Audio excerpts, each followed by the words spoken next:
MQM के कायद अल्ताफ़ हुसैन ने पाकिस्तान के तमाम मुक़्तदर क़ुव्वतों से मुतालबा किया है कि दुनिया तीसरी आलमी जंग की तरफ बढ़ रही है और किसी भी वक्त वो ख़तरा हमारे दरवाज़े पर दस्तक दे सकता है कि जिसके लिए क्या हम तैयार हैं।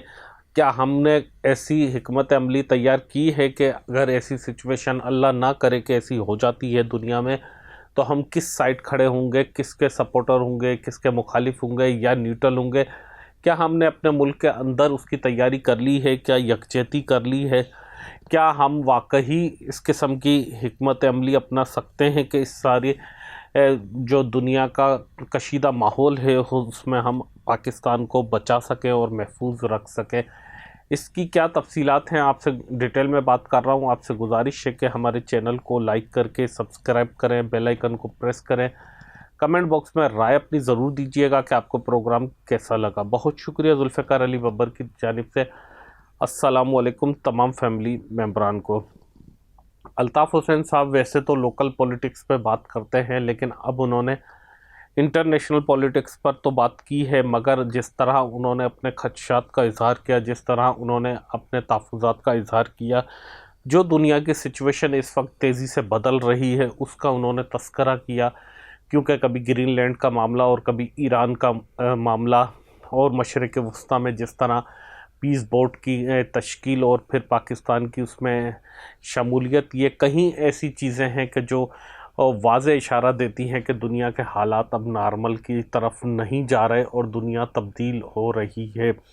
साथ ही यूक्रेन और रशिया वाला मामला भी हल होने को नहीं दे रहा, और साथ ही साथ इसके जो क्यासा आ रही हैं हो रही हैं कि चीन भी मुमकिन तौर पर पेशकदमी कर सकता है, और वो पेशकदमी ताइवान की तरफ ज़्यादा इशारे किए जा रहे हैं, लेकिन ये कि इंडिया की तरफ भी पेशकदमी हो सकती है। साथ ही तालिबान की जो हुकूमत है वो भी आपने देखा कि अफ़गानिस्तान में उस पर भी बहुत सारी उंगलियां उठाई जा रही हैं और बहुत सारी सिचुएशन चेंज हो रही है। ये दुनिया को इस तरह तब्दील कर रहा है कि इससे पहले शायद इस दुनिया ने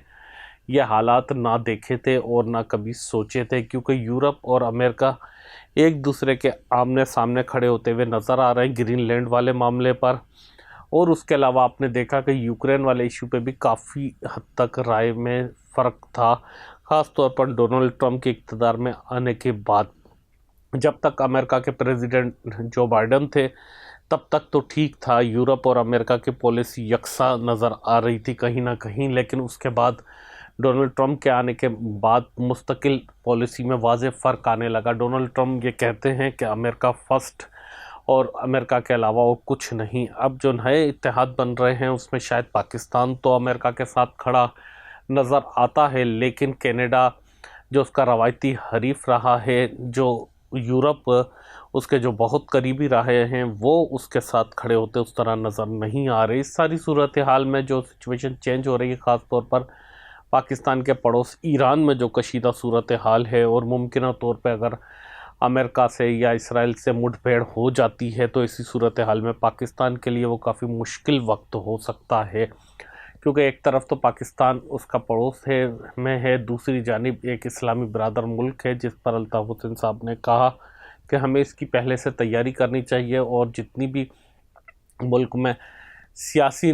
जो लोग हैं, जो क़यादत है, उसको भी एक पेज पर रखना चाहिए, और जो जलावतन हैं, जो मुल्क से बाहर हैं, उनको भी एक पेज पर लाना चाहिए, और जो जेल के अंदर हैं उनको भी एक पेज पर लाना चाहिए। सबको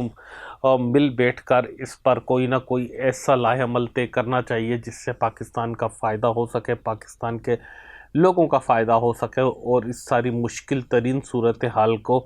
हम ना सिर्फ हैंडल कर सकें बल्कि पाकिस्तान के लिए इसमें से कुछ बेहतर चीज़ निकाल सकें। उन्होंने साथ में ये भी कहा कि बहुत ज़्यादा इस वक्त सूरत हाल गंभीर है, क्योंकि एक तरफ हम चाइना के इलाई हैं, दूसरी तरफ अमेरिका के इलाई हैं। इस सूरत हाल में हमें बहुत ही फूक फूक कर कदम रखना होगा और बहुत ही देखभाल कर हमें आगे बढ़ना होगा। हम रूस से भी ताल्लुकात ख़राब नहीं करना चाहते और यूरोप के भी करीब रहना चाहते हैं। हम गल्फ़ में भी अपने आप को कहीं ना कहीं रखना चाहते हैं, और जिस तरह गल्फ़ की सूरत हाल तब्दील हो गई, जो वो भी ड्रामेई अंदाज में तब्दील हुई। आपने देखा कि UAE और جو سعودی عرب ہے ان کے بارے میں کہا جاتا تھا کہ کبھی ایک ہی چیز کے دو نام ہیں، لیکن اب دونوں آمنے سامنے کھڑے ہوتے ہوئے نظر آ رہے ہیں۔ یہ ساری صورتحال کا انہوں نے ذکر کیا۔ بہت زیادہ تبدیلیاں آئی ہیں، ریجنل تبدیلیاں بھی، جس طرح بنگلہ دیش انڈیا سے نکل کر پاکستان اور چائنا کے قریب آ گیا، بھوٹان نیپال چائنا کے قریب چلا گیا، سارے جتنے بھی ساؤتھ ایشیا ریجن کی کنٹریز تھی وہ ساری کی ساری انڈیا کے تسلط سے نکلتی جا رہی ہیں اور آہستہ آہستہ وہ چین یا پاکستان کے تھوڑا بہت قریب آ رہی ہیں۔ اسی طرح بھارت کے جو ہے افغانستان قریب چلا گیا، بھارت کے اسرائیل کافی قریب چلا گیا، تو اس صورتحال میں کافی حالات نارمل نہیں رہے۔ تو الطاف حسین صاحب نے یہ کہا کہ ان سمیت تمام لوگوں کو بٹھا کر ایک گول میز کانفرنس کی جائے اور ان سارے معاملات کو ڈسکس کیا جائے اور ان کی سلوشن کی طرف جایا جائے کہ پاکستان کس طرف کھڑا ہوگا، ریاست کس طرف کھڑی ہوگی اور کس کے ساتھ ہم کھڑے ہوں گے اور کس کی مخالفت میں، تاکہ پوری کی پوری عوام ایک جٹ ہو کر، جو پاکستان کی 26 کروڑ عوام ہیں، وہ ایک سائڈ کھڑی ہوتی ہوئی نظر آئے اور کوئی کنفیوژن ہمیں نہ ہو۔ ہم ہر چیز میں کلیئر ہونے چاہیے کہ ہمیں کیا کرنا ہے کس وقت میں۔ آپ لوگوں کی اس ساری سچویشن پر کیا رائے ہے؟ آپ لوگوں کے کیا تاثرات ہیں؟ جو بھی آپ سمجھتے ہیں کمنٹ باکس میں ضرور بتائیے گا، اور میرا یہ نیا چینل ہے، آپ لوگوں سے گزارش ہے کہ اس کو سبسکرائب کر کے بیل آئیکن کو نہ صرف پریس کریں بلکہ اپنے دوستوں اور عزیزوں سے بھی شیئر کیجئے گا۔ فی الحال مجھے دے اجازت، اللہ حافظ۔